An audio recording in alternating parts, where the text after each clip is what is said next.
With us now from Los Angeles, Dennis Prager, leading conservative voice on talk radio. Good morning, Dennis. Hi, nice to be with you. Tell me what you think the political fallout from this is and where you think the country is on this issue of same-sex marriage. Right. Well, they're both related and they're both separate. The political fallout will ultimately, I don't think, accrue well for the president's chances for re-election. He may get re-elected anyway, but this will not benefit him. We always hear that the polls show about 52 to 48 in favor of redefining marriage, or 50-50. We were told it was 50-50 in North Carolina. It turned out to be 61-39, and that was a state that went for President Obama in the last election.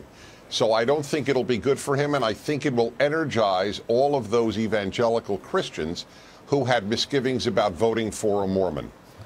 Dennis, you recently wrote an article about that you can be against same-sex marriage and not be anti-gay. And a friend of mine told me recently, it's sort of like saying to a black person, listen, I want you to sit at the back of the bus, but I'm not anti-black. A lot of gays I keep hearing aren't understanding your distinction. What do you mean? Well, I mean it with utter sincerity, knowing gays so well and having in my extended family a wonderful lesbian couple with a child. It's not the same as in the back of the bus. It's the same as, I have a better analogy. It would be like saying, I prefer that married people raise children to single people. That doesn't mean that single people are inferior to married people. So, and in the veins of that conversation, it comes up often, too, that people say, well, yes, that may be an ideal for some people that you have two loving parents, but it can't always happen that way. So when people bring up the fact of this being about civil marriage versus a religious marriage, does that change things at all in the minds of even some of the evangelical voters that you just spoke about? What change their minds? If this is about a civil marriage, not a civil union, but a civil marriage, because obviously you can't legislate within a church, a synagogue, No, it wouldn't change people's minds because society defines marriages. What is this notion that only a church or synagogue defines a marriage is unfair to atheists and secular people. They want the society to define just as it always has. However your religion defines it is your business, but how society defines marriage is society's business. So if then the definition in society is changing, at what point, if it does change? If it changes, it changes. But the fact is that wherever people have been allowed to vote, they don't want to redefine marriage in what, to be intellectually honest, is the most radical way that marriage has ever been redefined. And if love is the only issue, there is no answer I've ever received to the question, why not allow a person to love two people and marry them?